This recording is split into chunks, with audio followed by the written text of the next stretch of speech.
I found retirement to be extremely difficult, very difficult, because I hadn't planned it. I hadn't planned to stay for 20 years either, but I had made no preparations to retire. I had no job lined up. I didn't have a place to live. I had nothing, no savings, nothing. So when my medical retirement came up, the injuries that I had, I could not perform at 38 at the level that I wanted to. And so by 39, I had to retire. And a guy came up to me and was like, hey, how old do you think is the oldest NFL player? I'm like, I don't know. I don't watch football. And they're like, well, I'll tell you what, they're not in their 40s, dude. Like, you've done a lot of damage and you don't have NFL level doctors treating you and helping you heal.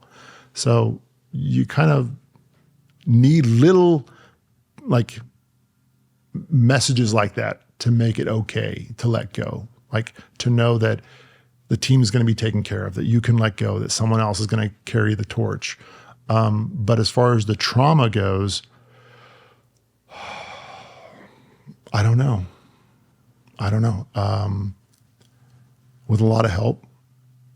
I mean, I spent 500 days in recovery and treatment for my injuries, but those injuries also included like the nightmares and like my inability to like balance when I close my eyes or when people turn off the lights, or my all this damage that had been done to the way that my brain put information together that it got.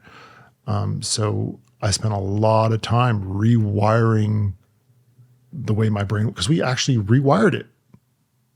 In all the training and conditioning and things that we had done, we wired it so that we did crazy crap, like we ran towards gunfire instead of away from it, right? That's not a normal, healthy thing to do. And that's just like the soft tissue trauma. That's not even like the injuries that we sustain. So I think I was blessed. I've always been in really amazing teams that did amazing things, and I got to do amazing things. And I had a very supportive family. I had something to live for other than myself, my daughters, my mom. If I had died, my mom would have killed me. Like, she would have literally pulled me out of my casket and whooped my ass if I had died in combat. And then I had friends that were already retired who they knew what I was going through. They could relate. And they were like, hey, I know that you're feeling this way right now, but think of it this way. So how they had overcome things, they shared that with me. And that made my transition easier. I had an amazing colonel through my recovery. And he was instrumental in my recovery. I mean, he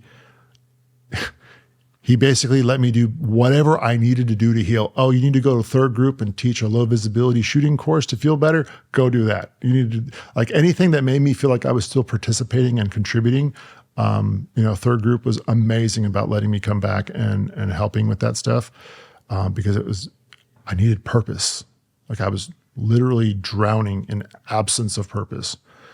And the colonel let me decide when to quit.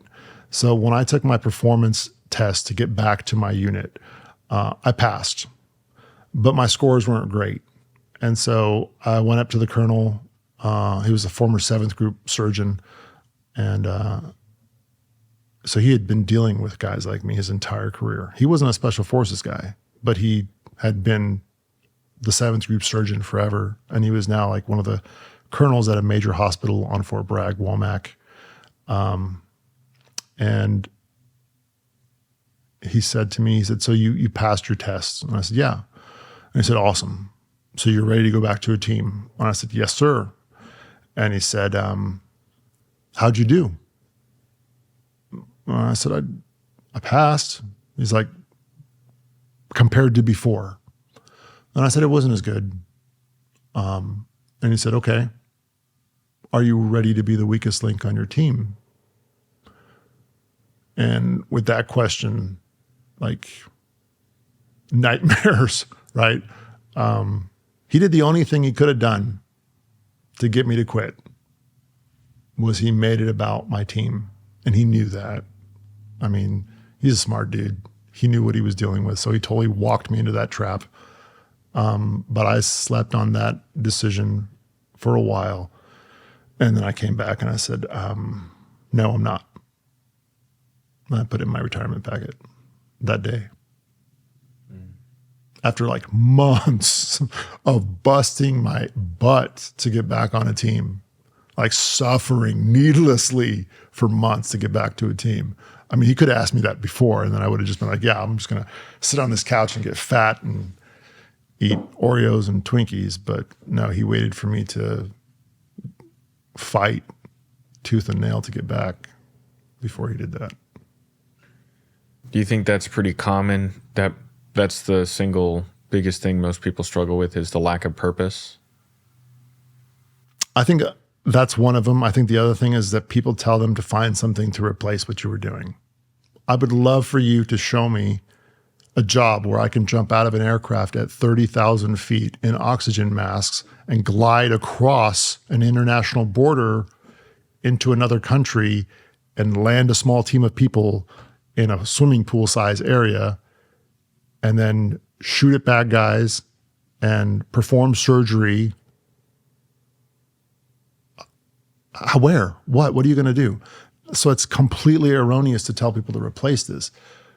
I learned the hard way that what you had to do is you had to let go of that life. You had to put a period at the end of that story and then rewrite a new one. Reinvent yourself. So don't try to keep that story going. That story's done. Like the climax has been spoken. The ending is done. Don't try to keep telling a story. Right? Like, don't make a Fast and Furious 7, 8, 9, 10. The first two sucked, but they were good enough to get a 1 and 2. But don't 7, 8, 9, 10 me. It's too much. So let the story die. And that's what I had to do is I had to like let that story die and realize that I can't continue it. And so you had to give up, right? Surrender. Again, I'm surrendering.